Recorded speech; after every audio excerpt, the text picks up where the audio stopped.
All right, so we got a Bernard gun sitting in front of us here, Q series. Very common gun on a lot of the Miller, heavier machines, 250 amp and up. And we're going to talk about some consumables, talk about some liner replacement here. So this particular unit has a quick fire setup on it for a tip. So inside the diffuser here, there's no threads for this tip to sit, it just saddles inside there. The theory there is to not have to transfer arc across the threads. You got a more consistent contact there, therefore giving you better arc performance. So on the outside of that, your nozzle itself is threaded to thread onto the diffuser, and that in turn will hold everything together on the front end. So center fire is the kind of the trademark name for that. And so these are very common consumables. Pick them up, most of your stores there. One of the things that is kind of cool for those on the lighter duty series, they got a flux kit that you can use for those.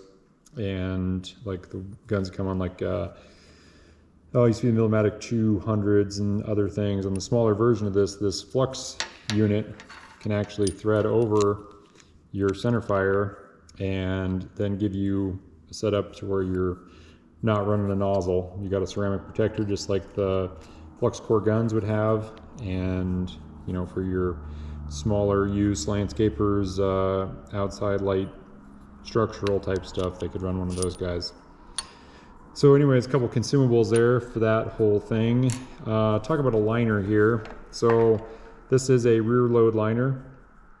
On this particular setup, it's got this rear thimble here, brass inlet if you want to call it. And what this is doing is this is holding your liner assembly in place. So there's no set screws in here. This guy doesn't thread in, just kind of wiggles out of there. And you've got the liner exposed. So these are color coded with different diameters. You'll see whites, and this one's a red one. I think there's a black one also, generally labeled on the actual sleeve itself so you can see what size wire you're working with. So this does have an inside O-ring. That's where your gas seal is going to take place. That's going to screw up inside there, seal up everything. So how you would do this, you would pull out your old liner. This has got kind of a twist in it here because I got the gun sitting here.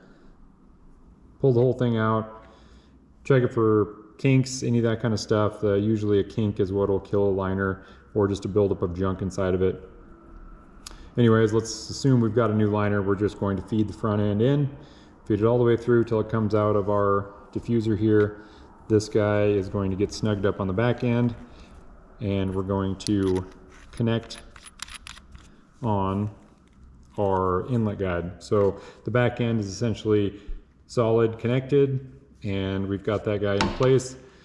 Perfect world, there would be the excess sticking out of the front end of our liner here some distance, and we need to cut that off so that it can go and rest up inside of this diffuser here. So I've got an old liner sitting here that we could give an example on, but this would just set up into that little cavity inside there. That's going to give you current up there. Wire is not going to give you any places for it to hang up. You're going to snip that off.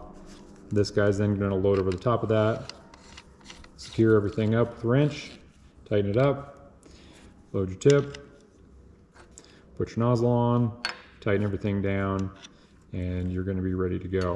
So one other example of just kind of a different style of a liner. I had an old Tweco sitting here from 100 years ago, and still, this one would have a set screw style. It's got a shoulder for a set screw, a couple O-rings on there, and just different examples of different liners. This one's color coded also. I don't know what the black was for. Usually they'll also have some indications of what those are for. So gives you a little bit better idea of Bernard style liner. Tregascus, very similar.